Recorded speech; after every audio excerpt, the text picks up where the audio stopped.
Olá pessoal, tudo bem? Sejam bem-vindos a mais um IPIcast, uma alegria, uma honra. Gente, hoje o papo vai ser brabo, tá? Vai ser brabo. Fala aí, Marinho. Convidados extremamente, gente fina, a resenha já tava braba aqui antes já. Nós quase falamos assim, ô, dá o play aí, dá o rec, começa a gravar que a resenha tá boa, nós não vamos parar não. Não parar não. Mas estão aqui com a gente hoje, né, meu querido amigo, se apresenta aí, por favor. Ô, Marino, né, já estamos aí faz um tempo, agradecer a audiência de vocês também. E hoje eu trabalho na área do marketing, né? Me apresentar novamente. Esse cara já tava me zoando aqui, ele pediu apresentação só pra eu falar disso. Então eu já tô na área do marketing digital. Ele levantou, daqui a pouco a gente análise de dados, toda essa parte. E daí eu vou passar a bola aqui então pro meu amigo Vinícius, por favor, se apresente. Galera, tudo bem com vocês? Eu sou o Vinícius, tenho 33 anos, sou casado com a Tati, a mulher mais linda que tem nesse mundão aí. Sou papai do Davi. Davi vai fazer 4 aninhos. Meus amigos sempre zoam falando que com 4 anos ele já está quase o tamanho do pai. Tem a Laís. A Laís é a coisa mais linda que tem. Tá com 7 meses. É a estrangeira da família, nasceu na Tailândia. Minha esposa engravidou, a gente morava no Nepal e estava de mudança para a Tailândia, nasceu lá. Sua esposa é brasileira? Minha esposa é brasileira. Legal. E somos de Mogi das Cruzes, São Paulo. Somos missionários há quase 9 anos, em tempo integral no campo. Moramos em alguns países aqui da América do Sul. Hoje nós moramos na Ásia, trabalhamos com povos não alcançados lá, com a igreja perseguida. Moramos Índia, Tailândia, Nepal. E chegamos no Brasil agora, faz 10 dias. O que o cara conhece de país, eu não conheço de cidade, tá? Eu ia falar aqui. Eu acho é nada. Nunca respondeu Guari, Marial. Sarandi já fui. O lugar mais longe que eu fui foi Água Boa, né? Fui Água Boa ali no acampamento e boa. Se você conhece a Tailândia, eu conheço a floresta aqui. É no máximo. O lugar Campo mais... Mourão. Conhece Califórnia, claro, aquela que tem... Do pertinho. Torre Eiffel, ali, do Mourão. aí, ó. Aí. Pronto. E ao lado, aqui parece com o Latrell, mas não é. Não é. Parece Você aí de com casa Latrell. confundiu. Isso, confundi. Isso. Aí, ó. Na rua, assim, lá atrás. Não é. É o Gui. Quem é você? Eu sou o Guilherme, prazer. Eu tenho 29 anos. Eu com toda desculpa, Tati, aí, mas eu namoro a mulher mais linda desse mundo, Tá aí. então acho que ficou pra segunda mulher linda. Beijo, amor. No momento, eu sou professor de inglês no Platão, com a Top English também, tenho alunos particulares. Eu tenho sido professor de inglês já faz uns 3 anos e meio, desde que eu voltei pro Brasil no final de 2019, alguns meses antes da pandemia. Isso é tudo um rolê também, toda uma história aí, né? Que beleza, né? O cara volta Toda uma história aí por e trás. aí fecha o mundo, né? Tá aí. E só que antes disso eu trabalhei com agência social, eu era agente social nos Estados Unidos, para o governo americano, uma instituição do governo. E antes disso o cara trabalhava na CIA. nível. O cara trabalhava na CIA. É outro nível. Não, Tá? e o pior é que quando eu Como? falo isso, cara, é engraçado porque uma vez eu falei isso na escola, e meus alunos no nono ano, eles escutaram isso, porque eu estava explicando alguma coisa, e o aluno perguntou, o que você fazia? Eu era agente social. Só que eu não quis falar nesse tom. Mas eles ouviram e ficou aquele murmúrio, agente social. Meu Deus, agente social, o que será que deve ser? E criaram uma fanfic, criaram toda uma conspiração agora, sem brincadeira. Eles têm por eles Mas ali... também tu tem o shape do Latrell, mete que é agente social. Tu quer o quê? No mínimo. MIB ali, né? O cara, no mínimo é o cara do cargo explosivo, vai chegar dando cavalinho de pau no Jason pai, batendo Statham, né? todo mundo. Tem um amigo meu que manda mimo do Jason Statham todo santo dia. Ele fala, e aí, mano, tá gravando um novo filme aqui? Manda a foto do Jason Statham lá. Sem brincadeira, cara. E eles têm uma conspiração agora que eu sou um agente secreto da FBI, que eu tô com alguma missão secreta aqui e ser professor é só meu cover. É meu, né? Tá é minha certo. fachada Tá muito ali. longe, né? Porque se eu fosse, eu não diria pra vocês também. Então, assim, Ainda mais no pode podcast, ser. né? Exatamente. Ainda mais no podcast. Posso ser, Aí, entendeu? talvez uma agência esteja tentando Eis o hackear a gente mistério. Exatamente, agora, né? vocês não saberiam. Mas tá bom. Vocês não saberiam. Mas, gente, vamos lá. Pra vocês dois, a galera já começou a perceber que vocês são resenha. Pra vocês dois, o que uma vida que vale a pena, uma vida transformadora tem que ter? O que uma vida que vale a pena tem que ter? Você quer ir ou eu começo, Vini? Cara, eu acho que assim, eu acho que tem um conceito errado, às vezes, como o pessoal enxerga a questão do reino de Deus. Porque a gente está falando de uma vida que é uma vida transformadora, uma vida que vale a pena, a gente está pensando no contexto do reino, que é uma visão que transforma a nossa cosmovisão, né? Sim. A nossa cosmovisão é permeada por isso, pela questão do reino, né? Até o livro do Niebuhr, que fala Cristo e cultura, fala todas aquelas questões, Cristo está acima da cultura, está dentro da cultura, etc. Mas eu acho que é uma aglomeração de tudo isso, junta tudo isso. Só que eu vejo especialmente hoje em dia, muitas pessoas... não vou falar assim, não vou ser aquele cara estereótipo, os jovens hoje em dia, não. Acho que muitas pessoas enxergam Cristo como mais uma coisa, como o número 1 na lista de coisas. Sim. E eu tenho pra mim que isso é uma visão um pouco errada, porque, vamos ser bem sinceros, né, no seu dia a dia, essa sua prioridade, essa sua número 1 na sua lista, quantas vezes muda no seu dia? Constantemente. E as prioridades, elas mudam conforme as coisas vão acontecendo no dia. O senso de urgência, né? Às vezes você vai ter atividades no dia que vão mudando. Exatamente. O que você tem que fazer, a rotina. É. Você chegou com um planejamento lá, a minha empresa vai tentar entregar isso, mas aí tem uma ligação de um cliente mais Exato. bravo. Exatamente. Então esse é meu ponto. Então é como se Cristo fosse a cereja do bolo. Cerejinha do bolo. Ele está no topo ali. Ao invés disso, eu proponho uma mudança de visão, de perspectiva. Cristo como centro. Da hora. Porque o centro, é através dele que tudo ganha um significado. Tudo ganha sentido. O C.S. Lewis fala muito disso, né? Eu não vejo Jesus como se ele fosse mais uma coisa, mas ele é como se fosse o sol, né? Ele é de fato o óculos do qual eu enxergo tudo. Exatamente. Ele é o sol que me permite enxergar tudo. Sem ele eu não enxergo nada. Sem a luminosidade dele eu não enxergo nada. Perfeito. Exatamente isso, né? Então eu acho que para início de conversa, para a gente pensar numa vida, numa perspectiva cristã, uma cosmovisão cristã que a gente está falando, primeiro de tudo, a gente tem que ter Cristo como centro. O reino como centro, porque é através disso que tudo ganha, é um prisma, tudo ganha luz. A vida passa a valer a pena. Exatamente, ele é o sol, e o sol que permite você enxergar tudo de uma maneira diferente. Legal. E você, Vini? Pra mim é a mesma coisa, cara. Tem que ter Cristo, sabe? Que o problema é que às vezes a gente tem uma vida dualista. A gente tem um conceito dualista. Então, em geral, né, o cristão ele pensa o seguinte: eu tenho a minha vida espiritual, então há momentos que são sagrados, e aí eu tenho a minha vida secular.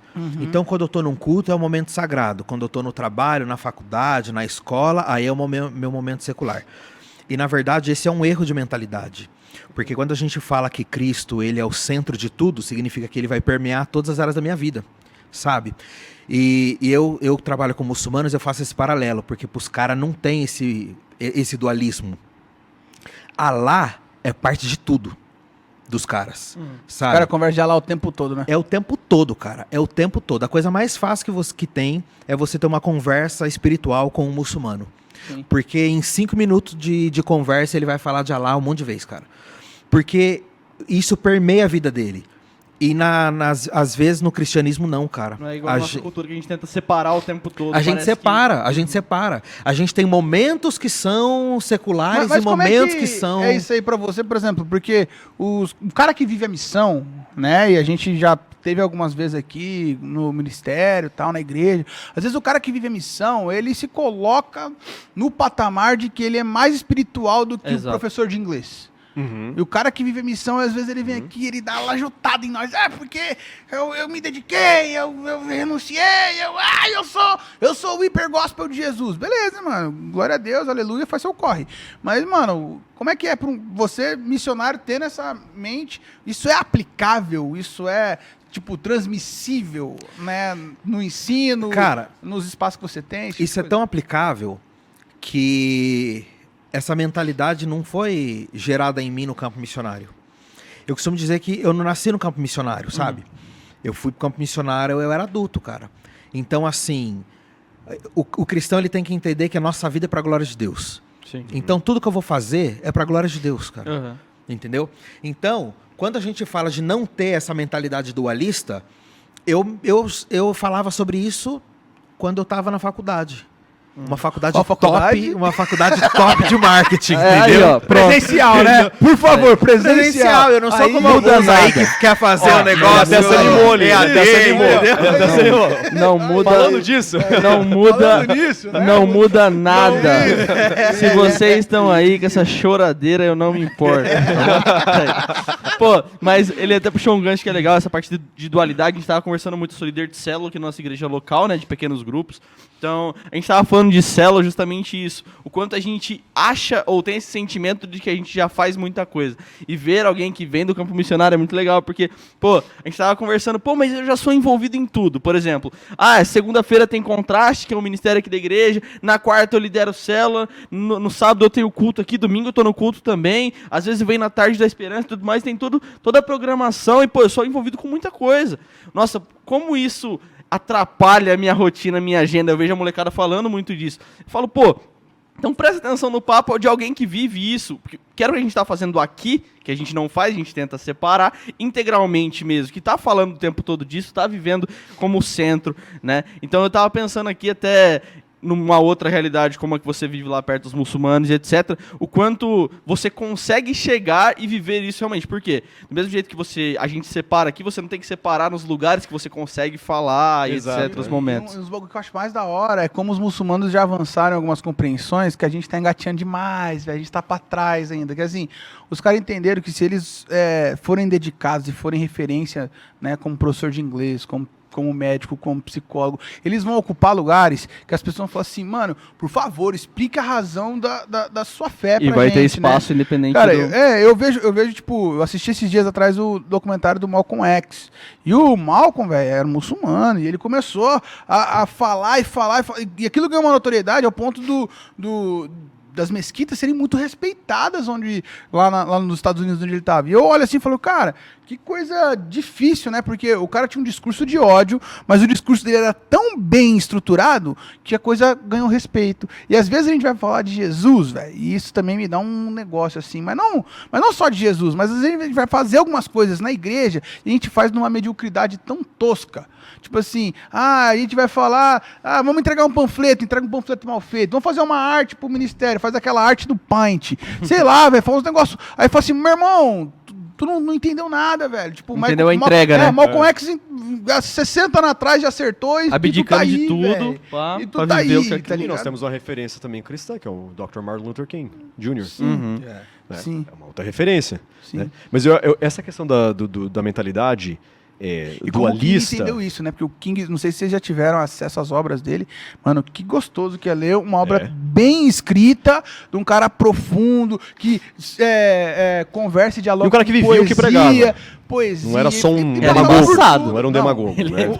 O homem é sinistro, tá? O homem é sinistro. E a questão dessa mentalidade dualista, ela é bem nociva, e aliás, ela é bem alienígena também às escrituras, dessa questão da separação do sacro e do profano, dessa questão, e principalmente, eu vou um pouco mais, a separação entre o que é espiritual e o que é carne. Sim. O que é espírito e o que é corpo, que é um conceito, filosoficamente falando, bem assim, pós-platônico e tal, uma coisa que não tinha. Porque quando Cristo nos reestrutura, ele nos reestrutura corpo e espírito. Ele se importa tanto com a criação, não é só com salvar a sua alma, seja lá o que seja, para te levar depois para um paraíso e pronto. Porque eu vejo muitos cristãos hoje, esse é o propósito do evangelho deles. É uma coisa tipo assim, eu vou separar, o que está aqui não importa, eu vou separar e só focar nisso. A missão é o quê? Me converter, arrepender dos meus pecados e ir para o céu. Cara, isso não é evangelho. Se isso é evangelho para você, você vai viver uma vida dualista. Você vai viver separada. É uma grande crise pra gente, porque o evangelho começa nisso. Mas ele não pode acabar nisso. Não, o evangelho não se resume a isso. Não se resume. Porque a grande crise também que eu vejo, que aconteceu aqui no Brasil, não sei quanto tempo você tem acompanhado, se você tem ligação aqui, mas aconteceu aqui no Brasil uma ênfase, depois de 2010 até 2015, 2016, uma ênfase gigantesca nas ações sociais. Como se fazer ação social fosse pregar o evangelho. Que também não é isso. Exato. E às vezes o que eu vejo na igreja é assim, a gente cai muito nos extremos. E eu acho que uma vida que vale a pena, ela é muito moderada, velho. E eu acho isso muito da hora. Porque, tipo assim, cara, eu gosto, eu posso ouvir uma música, um rock, eu posso escutar um jazz, eu posso gostar de blues, eu posso, né, até... Eu posso ser normal, né? Eu posso ser normal, né, em outras palavras. Normal mais ou menos, porque o Marininho gosta de funk. Normal, mas tudo tem limite. Daí, ó, o cara quer fazer marketing à distância, escuta funk, é zoado. Exato. Eu tô vendo que hoje me pegaram realmente pra ser o foco, mas beleza. Então, enquanto... Pode tirar raciocínio. Não, e só fechando esse raciocínio, e o problema disso, cara, é que daí as pessoas vivem uma vida dentro do ministério de uma igreja e fora aquilo não impacta a vida dela fora. Não impacta a perspectiva, não impacta o que ela faz, não impacta a visão que ela tem do porquê que ela tá aqui. Ela vive dentro de um negócio, mas não vive dentro de Exato, Deus, porque não vive dentro de Deus. Essa exatamente. é a crise. Porque Deus é o Deus da criação, velho. Mas viver por Jesus, aquela parada que a gente tava conversando no culto passado. Porque uma coisa central, que o ponto central das boas novas do evangelho é o seguinte, do reino de Deus é o seguinte, que Deus está reestruturando e redimindo a criação e o povo dele. E isso já começou e isso vai ser completo. Vai ser completado no futuro final. Sim. Só que essa obra já começou. Deus não veio aqui para destruir a terra. É a Nova Jerusalém que desce sobre a terra. Sim. E outra coisa, Apocalipse pega muito forte frente, nisso aí. Tá? Tô vendo que o irmão aqui é pra frente, tá? Ó, sem posições teológicas definidas. Por favor. Nós estamos conversando, abrindo a mesa, por favor. Exatamente. É uma questão para você pensar, refletir, porque isso impacta a pessoa que você é. O que você crê sobre qual que é o teu propósito aqui, impacta o que você vai fazer. Então, nessa visão, não importa se o que você faz, o que Deus te chamou para fazer, é ser um professor, um zelador, um carpinteiro, um missionário, plantar igreja, um pastor, um dono de um salão de beleza. Não, pastor. Entendeu? É um ponto mais... Não vamos entrar em méritos aqui sobre isso aí. Mas é fazer tudo para a glória de Deus, né, cara? Exatamente. Então, assim, você falou que às vezes o missionário, algum ministro, ele se põe nessa posição acima, e isso é verdade, mas às vezes qualquer cristão coloca a gente nessa posição. Sim. Porque o que eu faço questão de dizer, às vezes as pessoas encaram um missionário, às vezes acontece comigo, os caras acham que a gente é tipo o super-homem gospel, assim. Sabe? É sério, os caras acham que você é o super-homem de Deus, assim. E não, cara. É viver pra glória de Deus. O missionário também tem uma vida comum. Às vezes os caras acham que a gente fica trancado 24 horas orando, lendo a Bíblia em jejum e levitando. Entendeu? Mas é uma vida comum, cara. O professor, ele vai impactar ali na esfera de ação dele da mesma forma que o advogado, que o gari, que o missionário, que o pastor, que e qualquer coisa. Tudo é adoração, né, pra glória de Tudo Deus, é adoração. Cara. Tudo é adoração, cara. Você vai ter esse impacto. Mas aí a minha pergunta é, na questão mais prática, assim, a vida que vale a pena, ela precisa ser tão religiosa quanto às vezes a gente fala na igreja?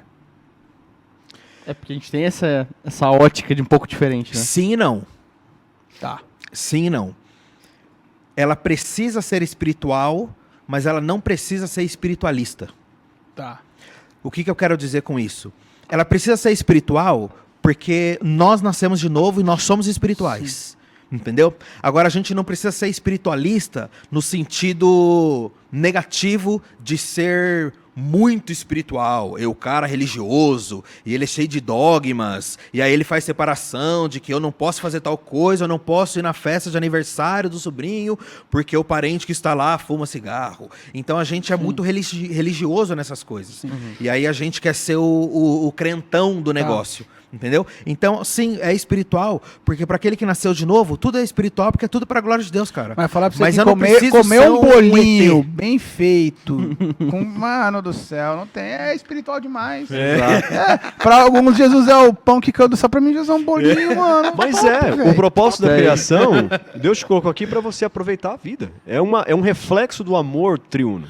Uma das crises que eu vejo bastante, né, que nessa hora, é que às vezes a gente não lê tipo Eclesiastes. Poxa, fala pra gente aproveitar a vida, né? Tipo, mano, come bem, aproveita do seu salário, aproveita da mesa que você tem, aproveita do suor do teu trabalho. A espiritualidade da pizza no meio da mesa e a gente na resenha, né? Exatamente. Cara, ó, igual ontem, lá na igreja lá que a gente tá, na ICP, eles têm um GC dia de quarta-feira. O pastor lá não é muito legal. E ontem... Vou me poupar. Se abstém. Mas ontem, vamos poupar porque eu tô na casa dele, vai que ele não me dá uma comida top. Ontem no GC, cara, eu brinquei, né? Não, vou aí, quero comer uma feijoada, cara. Mais de 2 anos sem comer uma feijuca e tal. E essa foi o nosso GC, cara. a gente conversando, trocando ideia, comendo uma feijuca top.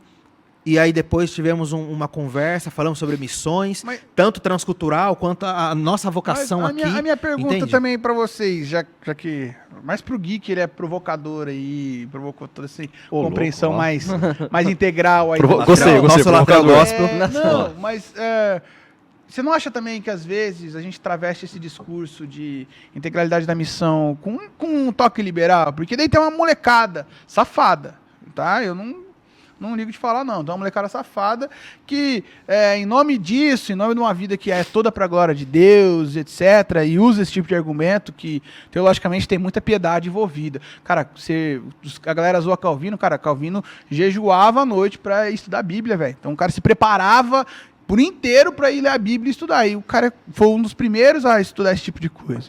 Mas você não acha que os caras não usam um pouco de isso aí de maneira maldosa pra...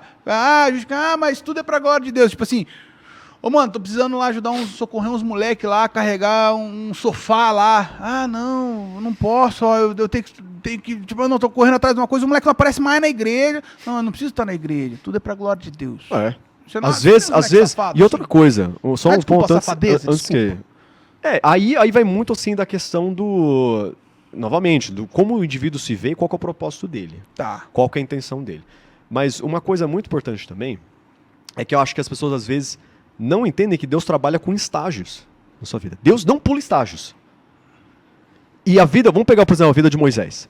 A vida de Moisés, quando ele estava ali no Egito, não foi menos espiritual, não foi menos importante do que o tempo, 40 anos que ele ficou no deserto. Antes dele ter o episódio com a sarça ardente. Aquele momento que ele ficou só pastoreando ovelhas no deserto, fazendo nada, foi importante. Aliás, fazer nada é importante. É importante para missionário. Foi importante. É importante. Não, para um aluno de marketing, não. Então assim, não faz muita coisa aluno de marketing. Então não é AD, precisa, né, velho? Não é AD, velho. Não faz tem sim, como. faz sim. Cara, não, descanso é necessário e as pessoas negligenciam isso, cara. Sim. Exato. Até o nosso descanso pode servir para glorificar a Deus. Com toda certeza. E nesse ponto aí, às vezes o que Deus quer de você, cara, vai lá e ajuda o teu brother a levantar o sofá. É isso que ele quer. Ele não quer que você fique lá, mas agora eu vou estudar e vou preparar para... Não, vai lá e ajuda. Às vezes o que Deus fala assim, pastoreia ovelhas. Mas por quanto tempo? Até eu falar, chega. É isso. E você vê isso com todos os personagens da Bíblia, todas as histórias ali. Tem momentos, muito cara. legal, né? Aqui na igreja, meu pastor teve uma conversa séria comigo e tal, e adequamos algumas coisas de horário para eu ficar mais tempo com a minha filha, né? E principalmente nessa primeira fase, a Natália teve uns problemas na escola lá, para se desvencilhar e tal, ficou um mês a mais para romper o contrato.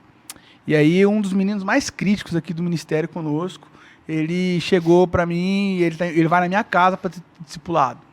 Eu cheguei e falei assim, meu brother, deixa eu fazer uma pergunta, você é crítico mesmo, você fala as coisas sem pensar, tá nem aí com ninguém? Fala pra mim, o que você tá achando dessa minha fase pastoreando e pai? Porque mudou, meu ritmo de leitura mudou, minha quantidade de atendimentos mudou, minha quantidade de eventos, né, e a disponibilidade de fazer coisas e eventos, estou mobilizando, tendo que mobilizar mais gente para fazer coisa do que eu, de fato, fazendo. Como é que você vê isso, né? Então, tipo, eu tô rendendo menos, o que você me fala? Cara, e ele virou pra mim e falou assim, cara, você melhorou. E eu, oi? Ele, é verdade, seu sermão ficou mais objetivo, você ficou mais amoroso no que você fala, você tá mais atento, você não pega no celular. E o moleque começou a falar um monte de características assim, velho, que eu olhei assim e falei assim, cara, menos é mais, velho.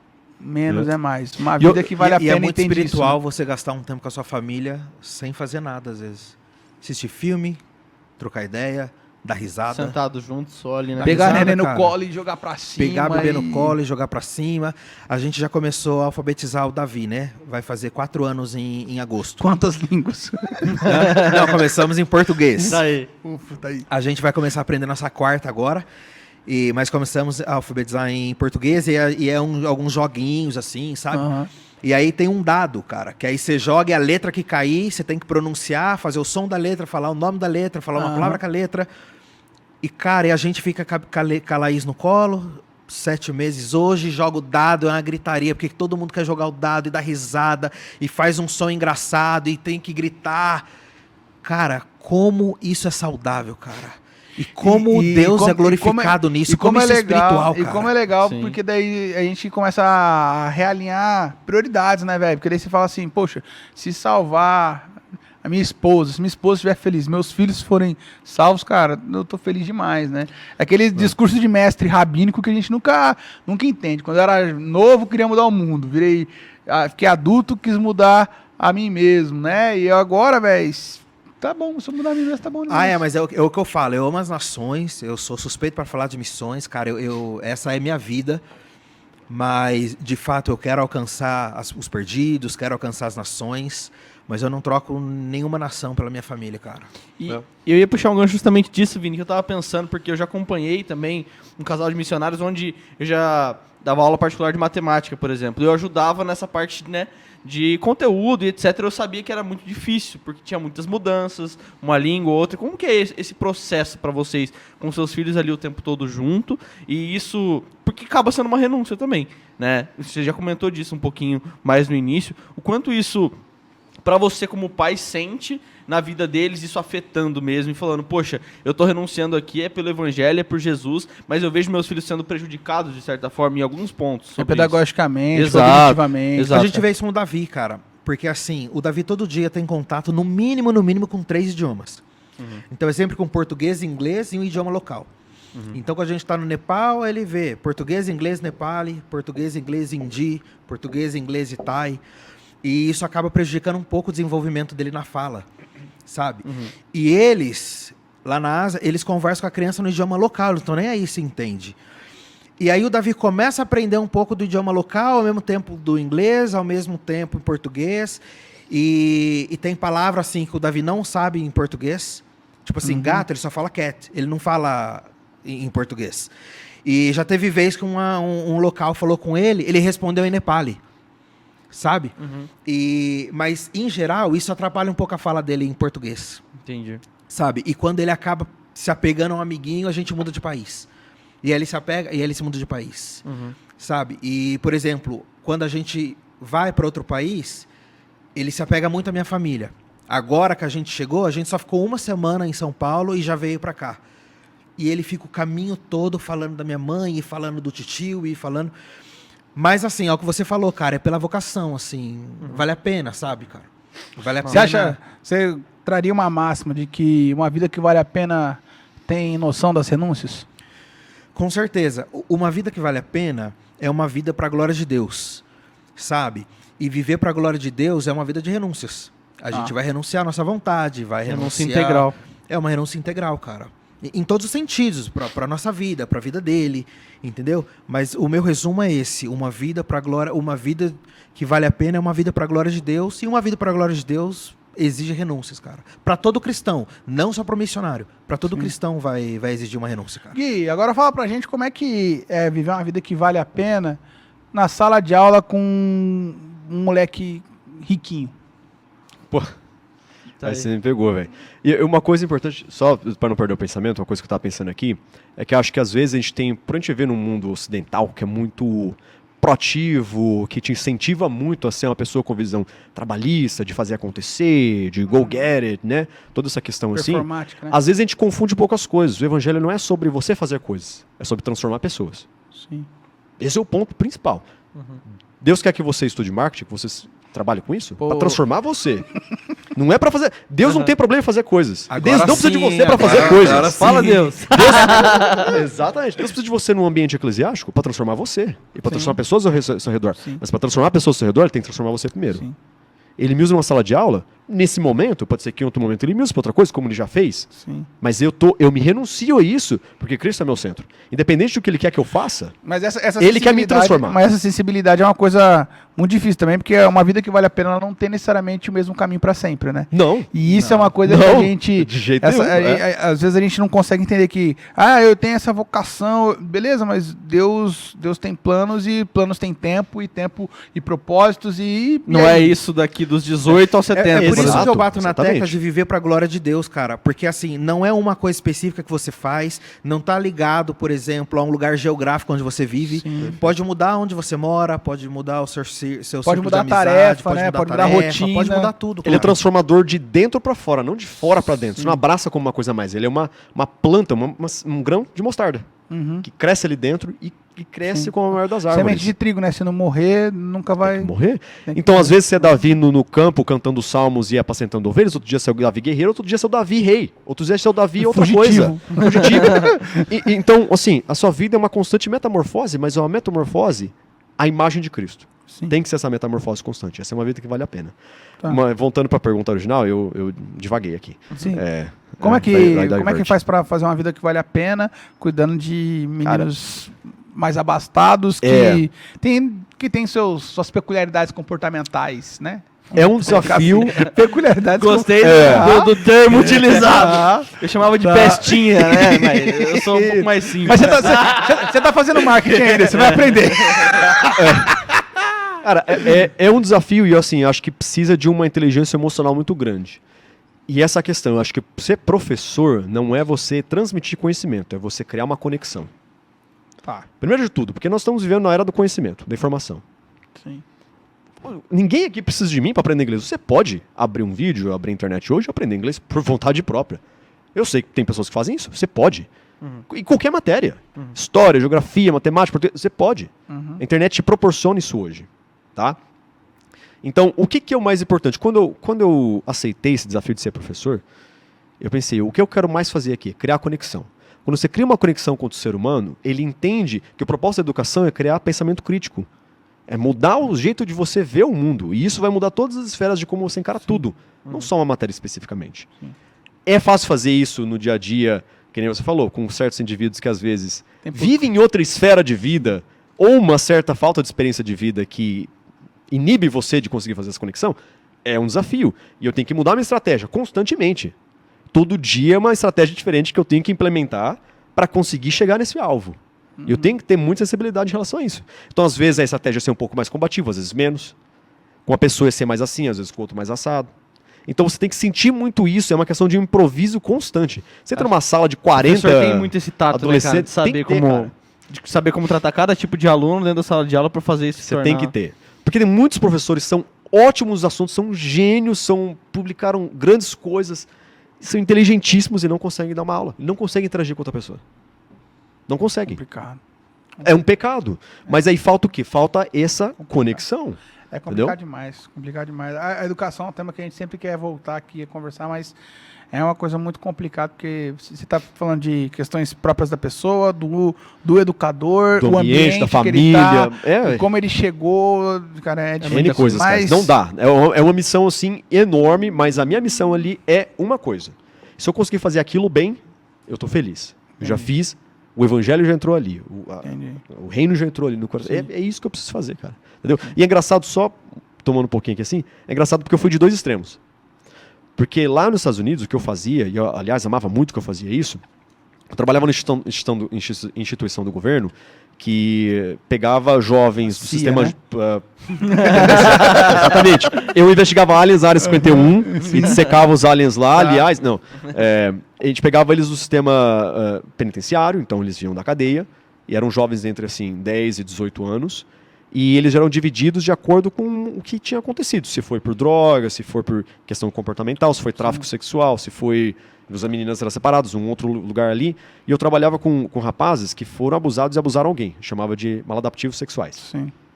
Eu vim de um ambiente ali que todo dia era uma dinâmica completamente diferente, de pessoas que foram o oposto, que nunca tiveram o mínimo privilégio, que sofreram traumas assim, horríveis. Se eu ler assim, um relato... o relatório assim, dos residentes ali, você chora, cara. Você chora. Você vê a história de vida, né? Não, é assim. Imagina. E assim, você pensar no contexto do reino nisso também é uma outra coisa. E eu vim disso, daí de repente para uma sala de aula em que os alunos ali, no fim de semana, vão para Bahamas, pegam um jatinho particular, vão para não sei onde, toda férias vão pro Disney World. Igual eu, que né? gastam ali, tem uma mesada de 5 mil. Sai do Nepal, né? Sai do Nepal, um jatinho direto. Almoço em Paris. Tranquilo. Dá um pulinho ali. Dá um pulinho ali, né? Então, assim, cara, então exige uma mentalidade muito forte, muito centrada no que, assim, quem eu sou, no que eu quero fazer, por que eu tô aqui, meu propósito. Você tem que ter isso muito claro para você, porque senão você se perde nos meados ali. Que legal, né? Mais uma máxima legal aqui. Valores eternos sempre vão conduzir a gente, né? Sempre, uma vida que vale certeza. A pena é conduzida por valores eternos, né? Gente, o papo tá bom demais, a resenha tá boa, né? Mas uma última consideração de vocês todos, por favor. Vini, qual a sua consideração? Eu já falei bastante já. A consideração final é o seguinte. Eu repito que a gente precisa viver para a glória de Deus, independente de onde a gente está, independente do que a gente está fazendo, sabe? Se é na escola, se é na vizinhança, com os amigos, se é no trabalho, se é estudando marketing, independente. É mais difícil. Independente, mas viver para a glória de Deus e entender que, de fato, como o Gui disse, Deus deseja produzir algo em nós, né, cara? Em Timóteo 1,15, Paulo vai resumir, ele fala: Cristo Jesus veio para morrer pelos pecadores. Esse é o resumo do Evangelho. Jesus veio produzir algo em nós e a partir disso ele produz em outras pessoas. Sabe? Aquilo que Deus faz em nós, ele também deseja produzir a partir de nós. Essa é uma vida que vale a pena, assim. Não é se apegar a essa terra, porque às vezes a gente é tão ligado nessa terra, cara, mas é viver com o coração na eternidade, mas entendendo que a gente também não precisa ser um ET. Sim. Sabe, cara, alienígena, o super crente, gospel. Não, cara, a gente pode ter uma vida comum e isso é extremamente espiritual.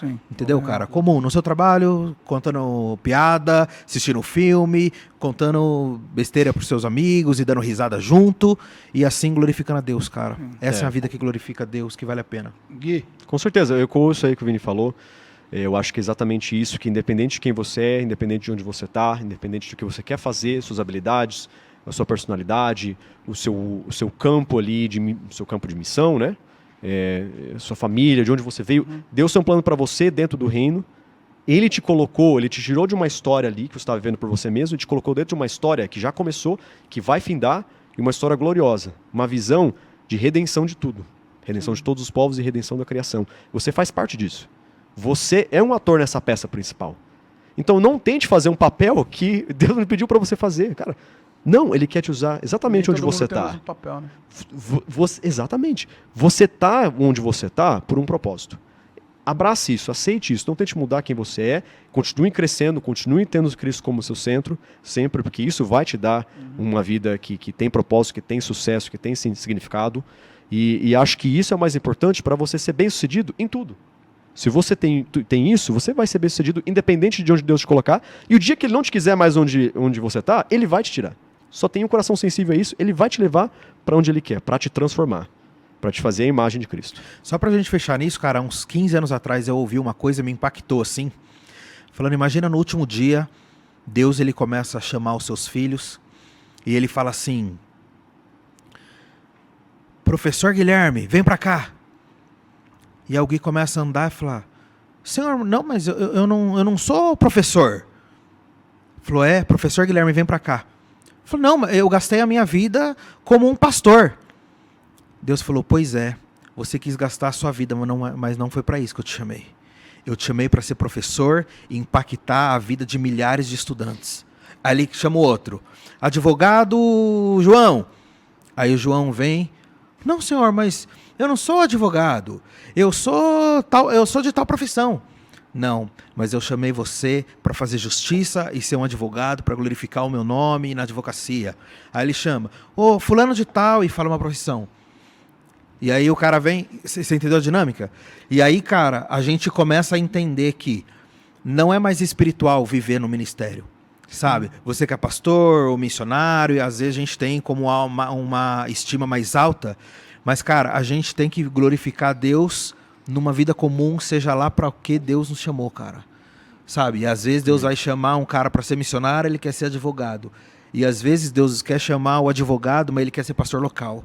Mas Deus quer que você glorifique Deus lá, cara, na advocacia, em qualquer profissão, cara. Isso é importante a gente dizer, cara. Uma vida que vale a pena, cara, é você ser quem Deus chamou para você ser e fazer o que Deus quer que você faça, independente do que seja. Obediência. É isso. Obediência, acho que a minha consideração é justamente nesse sentido, né? Entender o que Deus tem para transformar a gente, não realmente... E deixar isso acontecer, isso vai acontecer onde a gente realmente leia a Bíblia pra gente, não separe o momento onde aqui na igreja, aqui na minha célula, aqui na minha comunidade eu sou isso ou aquilo. Não, fora você também, é você no meu trabalho, o excelente que eu preciso ser, seja numa área que, que a galera zoe um pouco no marketing, mas eu vou ser um excelente analista de dados naquela área, porque aquilo glorifica a Deus ali onde eu tô.